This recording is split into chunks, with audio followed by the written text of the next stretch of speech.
Alors, on verra tout ça dans un instant, mais pour l'heure, il est 10h et c'est le journal avec Fanny Wegscheider. Bonjour Fanny. Bonjour Julie, bonjour à tous. En France, chaleur le jour, chaleur la nuit. 16 départements de l'Ouest ainsi que le Rhône et l'Isère seront concernés à partir de midi par une vigilance orange canicule. C'est à Rennes et à Bordeaux qu'il fera le plus chaud avec 36 degrés attendus cet après-midi, plus d'une dizaine de degrés au-dessus des moyennes de saison.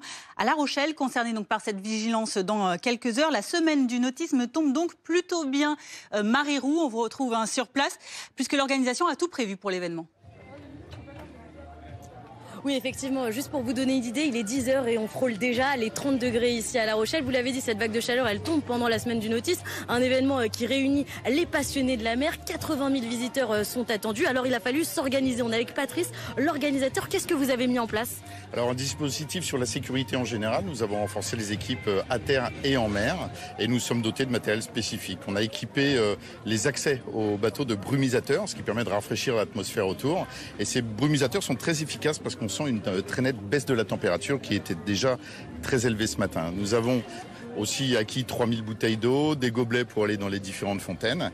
Et puis surtout, on va faire des rappels de sécurité toutes les heures par radio, à terre également, sur les micros, pour redonner les consignes. Donc boire de l'eau toutes les 30 minutes, essayer d'avoir une casquette en permanence. Et les bénévoles ont une série de consignes très strictes aujourd'hui qui ont démarré dès le briefing de ce matin à 9h30. Merci beaucoup Patrice. À savoir que de la crème solaire est aussi mise à disposition pour les visiteurs. La semaine du nautisme fermera un petit peu plus tard ce soir à 20h au lieu de 19h pour laisser les visiteurs venir en soirée et éviter les fortes périodes de chaleur cet après-midi. Merci à Marie Roux en direct de La Rochelle avec Colline Chambol pour BFM TV.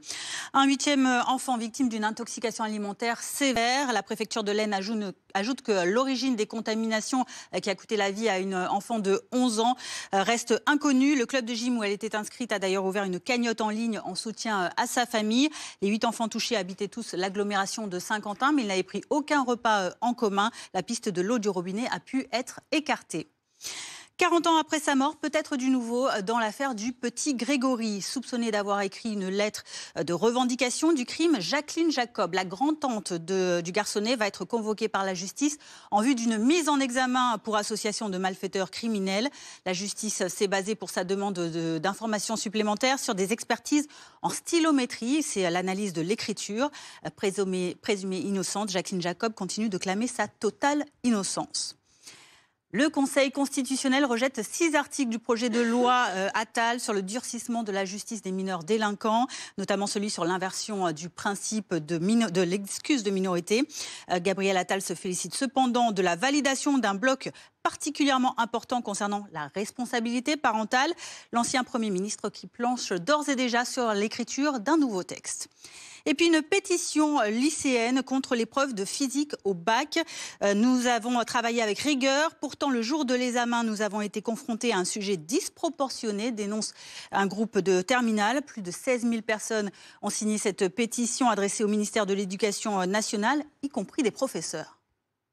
Un élève très sérieux qui aurait pu faire tous les annales depuis des dizaines d'années de physique-chimie au bac aurait été surpris par le sujet en question.